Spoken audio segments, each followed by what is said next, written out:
समग्र देश की सभी राज्यों की पुलिस और नार्कोटिक कंट्रोल की सभी एजेंसियां, भारत सरकार का राजस्व विभाग, भारत सरकार का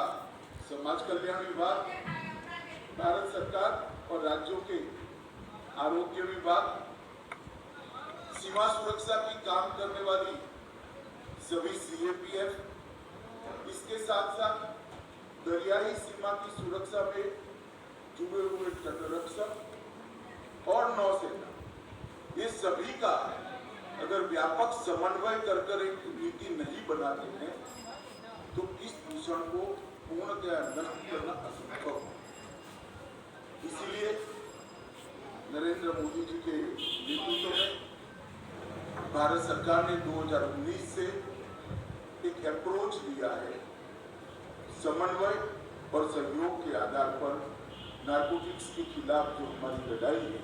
इसको पुख्ता करना, मजबूत करना, परिणाम लक्ष्य बनाना और सफल करना। और ये सारे उद्देश्यों को प्राप्त करने के लिए हमने इस प्रकार के क्षेत्रीय सम्मेलनों का विचार किया और मुझे आनंद है कि पहले जो 2 क्षेत्रीय सम्मेलन हुए हैं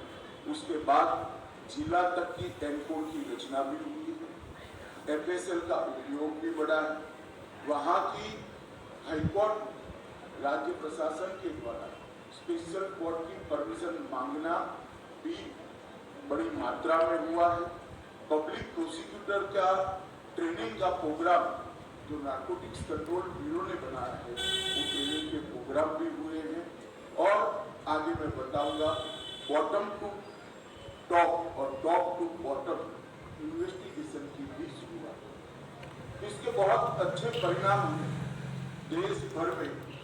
अब तक जो 2 क्षेत्रीय सम्मेलन हुए इसमें मिले हैं और आज एक तीसरा क्षेत्रीय सम्मेलन गुजरात की धरती पर हो रहा है। एक प्रकार से नार्कोटिक्स दीमक की तरह हमारे देश की युवा पीढ़ी को खत्म करने का काम कर रहा है। तो दूसरी ओर नार्कोटिक्स के व्यापार से जो धन उपार्जन होता है वो टेररिज्म के पोषण का भी काम करता है। दोनों दृष्टि से देश की युवा पीढ़ी को सुरक्षित रखना और देश के टेररिज्म के वित्त पोषण पर एक करारा प्रहार करना, ये दोनों दृष्टि से मैं मानता हूँ कि लड़ाई को भारत सरकार की सभी एजेंसियां,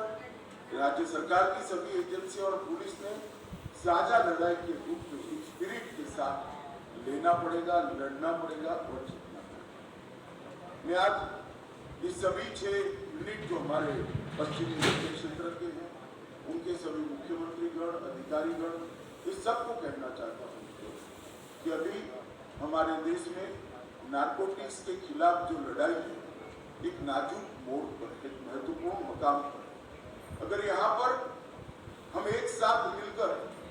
एक ही रणनीति के आधार पर लड़ते हैं तो हम जीतते हैं और अगर यहाँ बिखराव के साथ गंभीरता के बगैर इसको एक सामान्य अपराध मानकर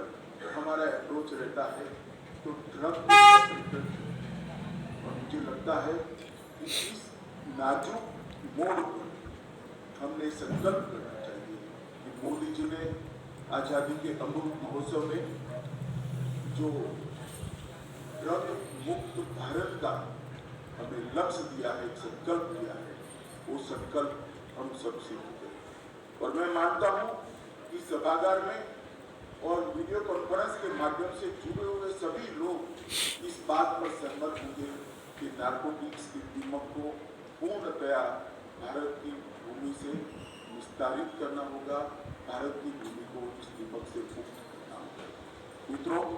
बहुत अच्छे परिणाम हमें 3 साल से मिले हैं। आजादी का अमृत महोत्सव जब मनाने की शुरुआत तब एक संकल्प गृह विभाग ने किया था कि 75 दिन में हम 75,000 किलो से ज्यादा नार्कोटिक्स को जलाकर, कानूनी प्रक्रिया पूरी कर जलाकर एक कीर्तिमान स्थापित करेंगे। मगर आज मुझे आनंद है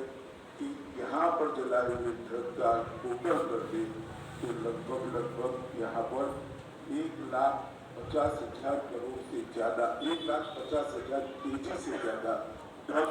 जलाने का काम हम समाप्त कर चुके हैं और समय से पहले से बहुत बड़ी उपलब्धि। कानून की अड़चनों को भी अगर तंत्र एक गुण के साथ लेता है तो सारी अड़चनें अपने आप पार हो जाती। 1,65,000 केजी ड्रग जलाना बॉन्ड के सारे ऑर्डरों को प्राप्त करने के बाद मैं मानता हूँ कि बहुत बड़ा रिकॉर्ड अपने आप में किया है। मित्रों, ये लड़ाई को लड़ने के लिए राज्य सरकार, केंद्र सरकार के कई विभाग, इस सब के बीच में समन्वय स्थापित करना बहुत जरूरी है। इसलिए भारत सरकार के गृह सचिव की अध्यक्षता में अंतर विभागीय एक समिति भी बनाई गई जिसकी अध्यक्षता गृह विभाग के गृह सचिव करते हैं और इसके साथ साथ एनकोड को अरे अपने कॉलेज फॉर्म